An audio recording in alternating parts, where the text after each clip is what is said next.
one of the craziest things I think that's happened in paintball recently, for sure, is the introduction of a new paintball team. The new paintball team on the scene, the Latin Saints. So some of you guys might follow pro paintball. I don't know. I think that like, out of all the people, out of everyone that plays paintball, there's probably like, I don't know, what are we getting at? Probably like 30% of people actually follow this pro paintball stuff. But this new pro paintball team's crazy. The Latin Saints. They purchased, I can't remember right now, but they purchased a professional team's spot this year. Quite a few teams got relegated out of the pro division, so we lost quite a few pro teams, and they've purchased one. I want to say it was maybe the Outlaws. TMG, just someone said, the TMG Outlaws. Trade my gun. And they got a rich guy just buying everybody. Right? A lot of these players on this team, the Latin Saints, are going to be some of the best players that have ever played paintball. We have Alex Rodriguez right there. He is on the team. Alex is fantastically good. That's Corey Hall. Corey Hall's maybe a little bit newer player. Corey's played in the Ironman, I think, the last 2 years. Alex Goldman. Everyone knows Alex Goldman. Alex is one of the best players ever, too. And that guy, blanked on his name real fast. Kyle Spicka. Kyle's also been around a very long time. A very, very consistent, solid player that can play everywhere. Justin Rabbikoff. We all know Justin Rabbikoff. I think I already talked about that. Brandon Short, he's been around forever. He coached San Diego Dynasty for maybe he didn't coach Dynasty. He played on Dynasty forever. Played for the Ironmen. He's been around a long time. So this year will be interesting. I mean, we have this pro team that's kind of like entering the pro division with the best roster. You know, I mean, on paper, they might have the best roster. I mean, we also have to remember that there's still a lot of good other paintball teams, though. So even though, you know, this Latin Saints team is insane, X Factor is still really good, right? X Factor is still good. Dynasty are still the same team, and they added Archie Monomer. So Dynasty got better. You know, Russians are still good, although I'm not 100% sure on like the status of Russian Legion. They were like not coming this year, and then now they are, and I don't really. But there's a lot of other good teams. You know, Houston Heat, they're really good. So there's not like it's going to be a given that the Saints even win a tournament. I mean, if they did win a tournament, it wouldn't be surprising. But at the same time, if they, you know, didn't win all year, it wouldn't be. I mean, I think that we see these sports kind of often in some of these other, or I should say we see these scenarios often in basketball, right? I think right now, the Lakers, the Los Angeles Lakers, are probably the perfect example of a super team that doesn't work. I mean, they have like the best roster ever. I mean, they have LeBron. They've got, I'm gonna like blank on all the names. I mean, they got Westbrook, with who might leave, you know? They have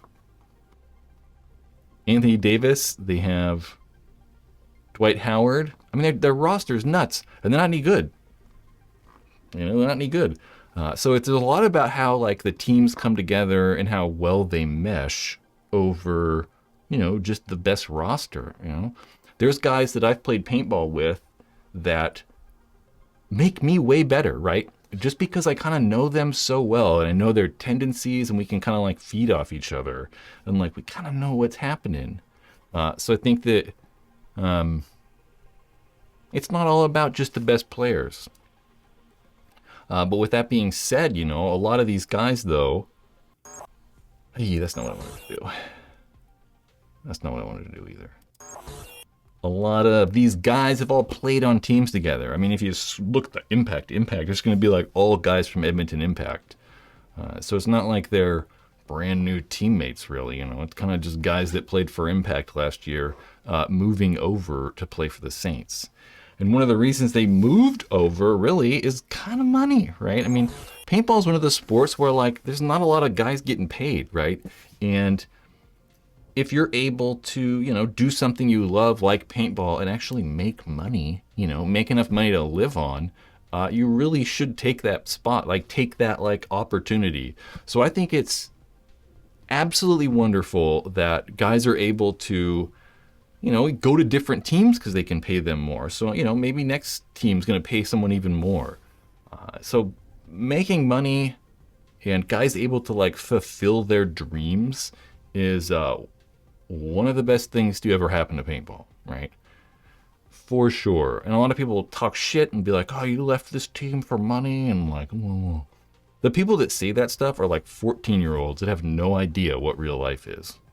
So I think it's wonderful that guys are able to, like, fulfill out their dreams. And one thing that, like, I don't know if we kind of like beat around the bush a lot and like don't maybe talk about it, but mainly because a lot of the players and people don't know. But a long time ago, there was this guy named Oliver Lang. Oliver Lang played for Dynasty, and he was one of the most popular. He's still one of the most popular players, right? He's a goddamn legend. But the Ironman got him to leave Dynasty by, give him $100,000. They're like, if you leave San Diego Dynasty, we'll give you $100,000 and you can play for the Ironman.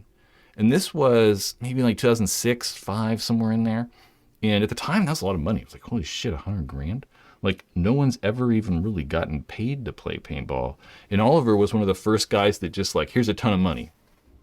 It wasn't like, here's 5 paintball guns and $1,000. It was like, here's actual money. You can actually like buy stuff with this, not just pay for, your groceries for a month. It was actually like, we can actually do something with this.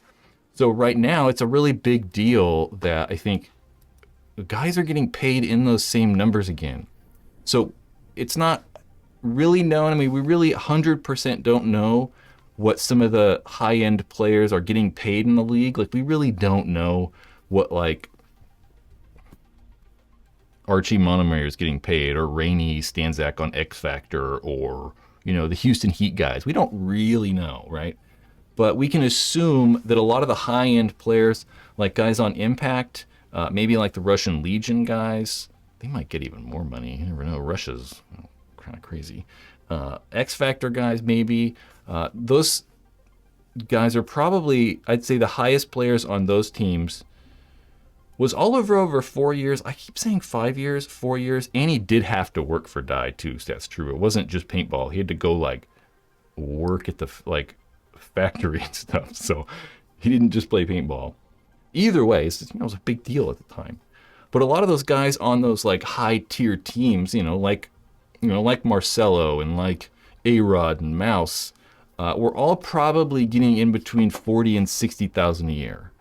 Which, when you think about, regular life, that's not awesome, but it's good, right? I mean, that's probably like, average salary in America. But now it's kind of doubled, right? Anyway, guys being able to double that salary, like think a year ago, the highest paid paintball player was, 60, 70,000 maybe, somewhere in there. But now, apparently, J-Rab is getting 120 a year. And that's a good increase, like 120 grand's a lot of money. I mean, to play paintball, and especially like in this sport where it's not all that demanding, right? I mean, we have, 5 tournaments a year. He's probably gonna have to go to like 20 practices. It's not like he's got to play, 4 games a week and he's got, to travel all over the place and stuff. So to be able to get like, $100 and something thousand to play paintball is fantastic. We think that A-Rod, Alex Rodriguez, probably got over 100,000. Pretty confident that Mouse got 100. Spicka's probably a little bit under that. I would guess that Kyle's in that like 80-ish, maybe 100 range as well. I mean, there was like Mouse even said, or no, Kyle Spicka said on, I think I was watching Mark Crescent, Mr. H, the HK Army podcast they're doing now, which is really good. I like it a lot. I think that Spika said in there that Mouse actually even gave up some money, gave up $10,000 of his contract to give to Mouse, or to give to Kyle. So giving up 10% of his salary to have his like friend play on his team is crazy, right? You're not really seeing that. So that's fantastic. I think that that's awesome. I mean, that's what I was saying earlier. Like these super teams don't always work, right? But if you have guys that are, we're good teammates and we play well together, having dudes give up money is like, you're all in. Like at that point, you're like, I'm all in. Like I want to win. So That's always cool to see. That's very cool. And especially when it's not even, it's like that's a 10% is it's a good portion. You know, it's kind of crazy. Yep.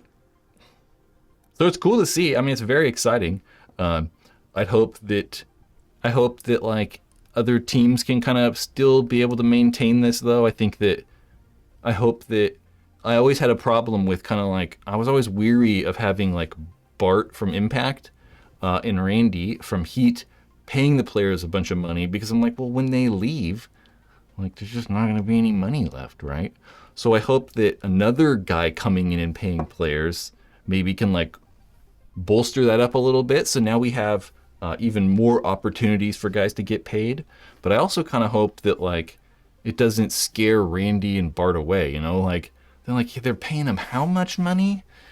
You know, like they don't make money, you know. It's like all this money that they're spending on the team just vanishes. It's not like they're, you know, he's spending $500,000 on salary a year and they're making $1 million. I mean, he's spending $500,000 and it just vanishes, you know.